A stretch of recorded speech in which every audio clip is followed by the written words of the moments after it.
Sounds Good is sponsored by Anchor. If you haven't heard about Anchor, it is the easiest way to make a podcast. When we were first getting started, getting ready to launch Sounds Good in 2015, making a podcast was hard. But now, thanks to Anchor, making a podcast is not only easy, it is fun. Anchor's creation tools allow you to record and edit your podcast right from your phone or your computer. Anchor will distribute your podcast for you so it can be heard on Spotify, Apple Podcasts, and basically everywhere else. And you can make money from your podcast with no minimum listenership. Plus, now you can add any song from Spotify directly to your episodes. Even if you're an OG podcast like ours, you can record and produce your show like you always have, but use Anchor as your host. You'll save money, have a superior hosting experience, and get advanced analytics. Anchor has everything you need to make a podcast all in one place. Download the free Anchor app or go to anchor.fm to get started. If you're like me, you've probably spent a lot of your time and energy this year trying to figure out the best ways to take action on the issues that you care about.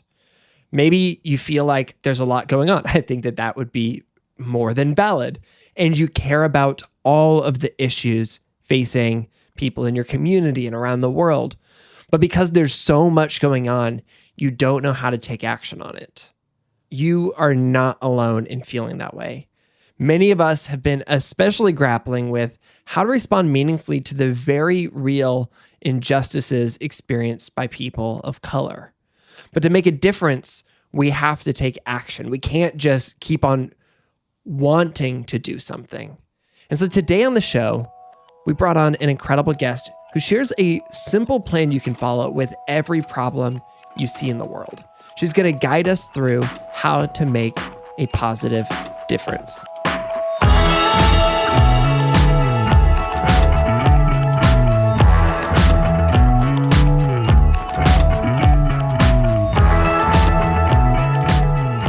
This is Sounds Good. I'm Brandon Harvey. Today, I'm talking with Danielle Coke, or you may know her as Oh Happy Dani on Instagram. She's an advocate, an illustrator who uses her art and writing as activism. She has nearly 500,000 followers on Instagram, where she shares colorful illustrations and artwork that encourages and educates people on topics like anti-racism, allyship, voter suppression, the school-to-prison pipeline, and so much more. You have definitely seen a friend repost her beautiful and informational work, and you may have even reposted her yourself. There is no one like Dani. Not only does her artwork stand out because it's bright and beautiful, but it means something. Her artwork reveals her welcoming and passionate spirit, drawing you in and inviting you and all of her followers to engage meaningfully with the issues that affect people. I am so excited to share this conversation with Danielle Coke. She shares actionable steps for showing allyship and making a difference in our communities. I'm still thinking about it. It's been a few weeks since we recorded it. So I know that after hearing this conversation, you will be inspired and motivated to take a step to make the world better.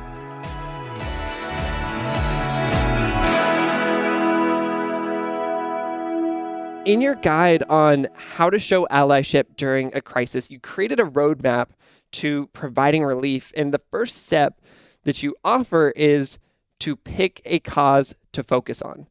And this sounds easy, but I know for me, this is often the part where things actually get the most stuck, because there's this paralysis of what am I going to focus on? There's so many ways I could get involved, so many ways I can make a difference. I guess, can you walk me through this with an example? Yeah, for sure. So when I first made this roadmap, I was definitely thinking about, systemic racism and the injustice that we were facing, especially towards the Black community. And so when I made this, I was seeing a lot of people who were saying, I want to help. I don't know what to do though. And so there was just a lot of people with great intentions, but not sure how to hone in. So when I made the map and started with pick a cause to focus on, I was aware that systemic racism, police brutality was top of mind, but people weren't able to funnel down and narrow down what in that umbrella of things they should focus on, because it's a really hard task to try to take something that big and be like, yep, I'm going to tackle that by myself. So with this, I was like, you're more likely to be effective and follow through with actual action when you're focused on a single cause. So let's say that you're a mom and you also happen to have a blog and you love blogging about motherhood. Well, under the umbrella of systemic racism, there's the issue of the motherhood mortality rate, where Black women are more likely to die or face medical complications during childbirth.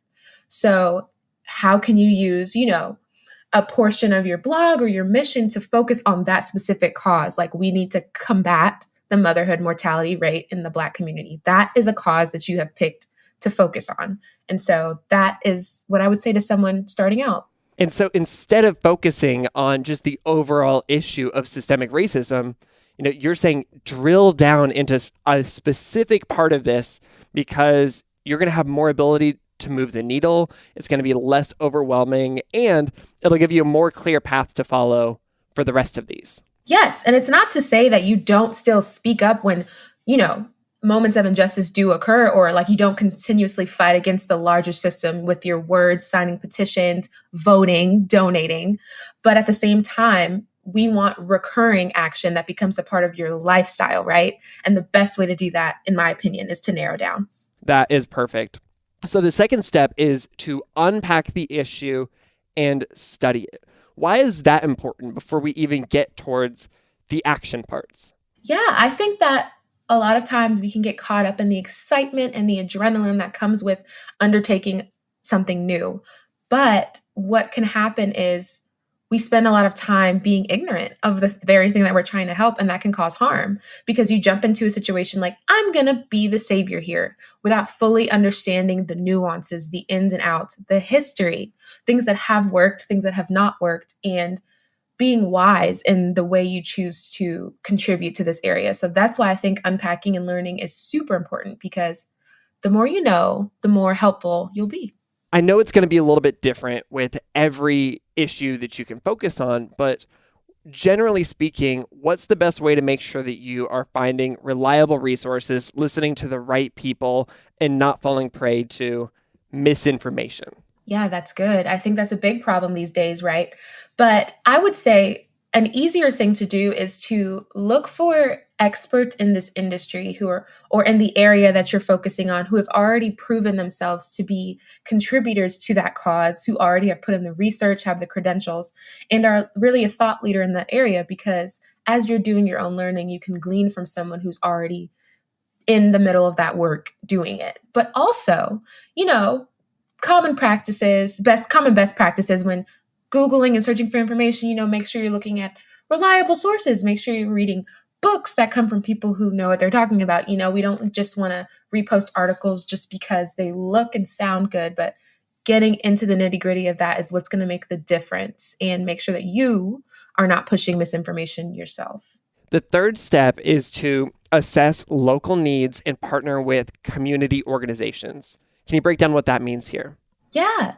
I also believe wholeheartedly that for every issue, there is somebody on the ground already who's probably been doing it longer than you have, and is probably a little bit better at it. Not because they're better than you, but because there's a lot of organizations who have been on the ground doing this work for a long time, and definitely before 2020. So your chance of impact in your sphere of influence is greater if you're operating within your own community.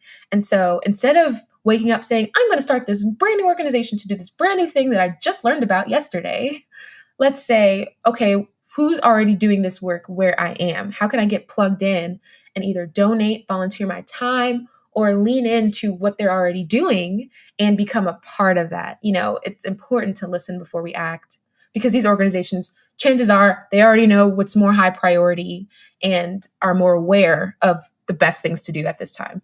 I've got an older friend, a mentor, who used to say that when he was a kid, they would start bands. And now our generation, we start nonprofits. And, he's essentially calling our generation out, essentially saying, there's actually some power when you join and support an existing organization rather than trying to do something new on your own. You can have a greater impact that way. And it also reminds me a little bit of this quote that we use all the time at Good, Good, Good. It's this reminder that there are always people showing up and doing good. It's from Mr. Rogers. He said, when I was a boy and I'd see scary things in the news, my mother would say to me, look for the helpers. There will always be people who are helping. And this is exactly what you're saying here, this idea that there are local community organizations probably already doing the work, and you can join in and be a part of what they're doing. And it's really a sign of hope for me. Yeah, definitely. And I would also say, even if you are joining forces with these community organizations, that's not to say that if you truly feel called and have the knowledge and are equipped to do your own work, that's not to say that that moment won't come. It's just making sure that we're not bulldozing over the people who have already been dedicated to it. That is perfect and such a good reminder. The fourth step that we have here is to take targeted direct action. Now, I've heard this phrase direct action before. What does that mean? And what does it mean to take this step, specifically in the context of the example you were using earlier? So for targeted direct action, I like to say that because sometimes we can be pretty vague. It's easy to donate to this super huge organization that's all over the world, which is great. Do that if you feel so called. But targeted direct action along the lines of assessing the local needs and partnering with these organizations is seeing what's around you in your community, in your sphere of influence, and saying, here's how I'm going to choose to spend these specific dollars in this specific town, in this state, in this country.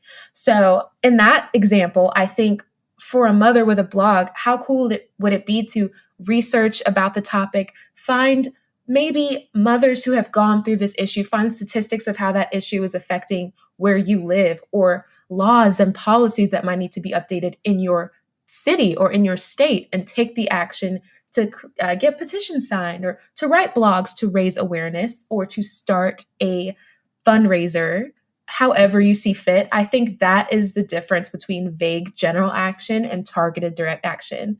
Like, you're using your gifts, your passions, and your skill set to focus in on that specific area, that specific cause you've focused on, and really making a difference there. And if we all do that, we're making a difference everywhere. It's great. That is so encouraging. I love that.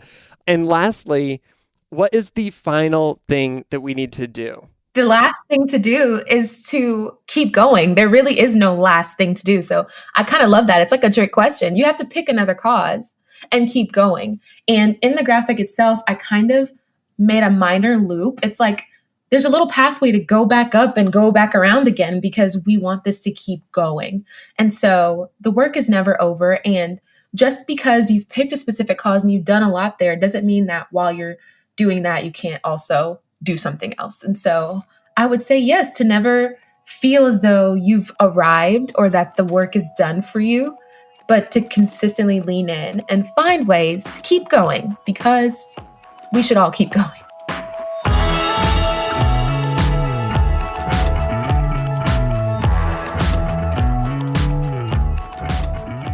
I love those practical action steps. We can all find a cause that we care about, zoom in a little bit closer, and then follow this roadmap to take direct action.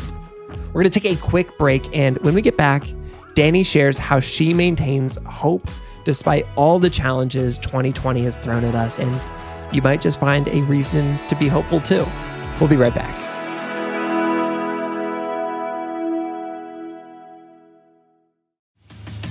This podcast is sponsored by BetterHelp. Now, if you think that you may be depressed, or you're feeling overwhelmed or anxious, or you just want to take charge of your mental health, I want you to know that BetterHelp Online Counseling offers licensed professional therapists who are trained to listen and to help with issues like anxiety, grief, depression, difficulty sleeping, family conflicts, and more. I use BetterHelp. I love BetterHelp. And here's how the process works. BetterHelp will assess your needs and match you with your own licensed professional therapist. You can start communicating in under 48 hours. And then after you're matched, you can log into your account anytime and send a message to your counselor. You'll get timely and thoughtful responses. Plus, you can schedule weekly phone or video sessions. BetterHelp is more affordable than traditional offline counseling, and financial aid is available. BetterHelp wants you to start living a happier life today. Just visit betterhelp.com/good and join over 1 million people who have taken charge of their mental health with the help of an experienced professional. BetterHelp is offering a special offer to Sounds Good listeners to get 10% off your first month at betterhelp.com/good. That's betterhelp.com/good. One more time, that's betterhelp.com/good.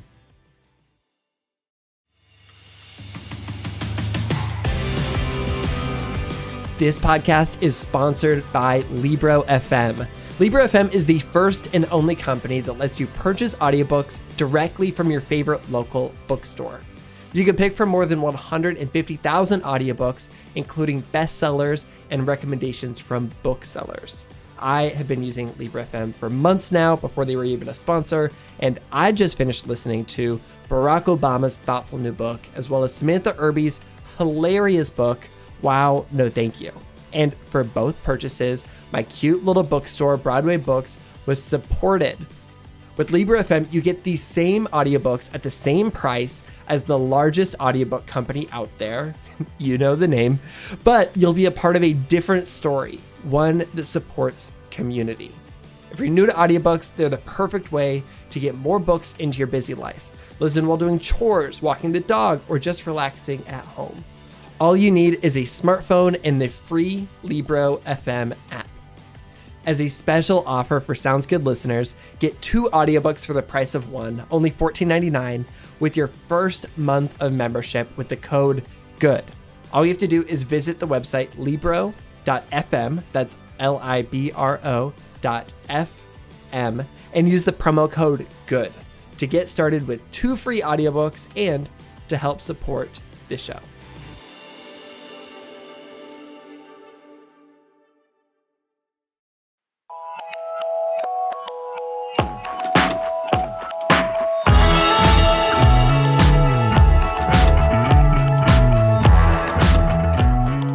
Dani, I think that we all acknowledge that this year has been, like, for lack of a better word, bad. Like, there's been so much heartbreak and pain and injustice. And I think it's so valid to feel heartbroken about it. But I see that you are maintaining a sense of hope despite everything that's happening in the world. And I want to ask you, why do you feel hopeful in 2020 despite everything happening? And why might we all feel a sense of hope in the midst of all of this as well? So I've always been someone who is largely optimistic and positive. Even in my Instagram bio, I had the word optimism in there for a very long time. And I recently changed it to the word hope because I felt like it better encompassed how I'm really feeling in this season. You know, I don't think that hope is toxic positivity. I don't think that hope is blind optimism. I simply believe that it is having faith that what's to come is better than what is now and what has happened in the past. And I cling to that because I have to. I do this work with the hope that things will get better and that by doing my part, I can help change to take place.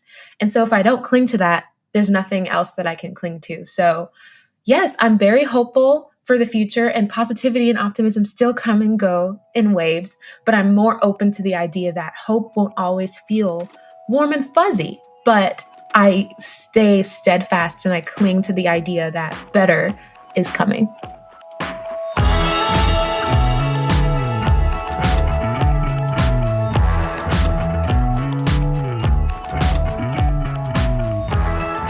That's artist Danielle Coke. You can follow her on Instagram at ohhappydani. She also sells prints and apparel, so you can wear or display her beautiful artwork. This podcast was created by Good. At Good, we help you feel more hopeful and do more good. You can find more good news and ways to make a difference in our weekly email newsletter, our beautiful print good newspaper, or online at goodgoodgood.co. This episode was created by Kaylee Thompson, Megan Burns, Chad Michael Snavely, and me, Brandon Harvey. Please do us a favor by leaving a review wherever you listen to podcasts. Hit the subscribe button so you don't miss a single episode. And when you listen to an episode that you love, please share it on Instagram so we can reach more people with good news. And with that, that's a wrap for this week's episode. Find one actionable step you can take this week to make the world better, and we'll be back next week with more good news and good action. Sound good?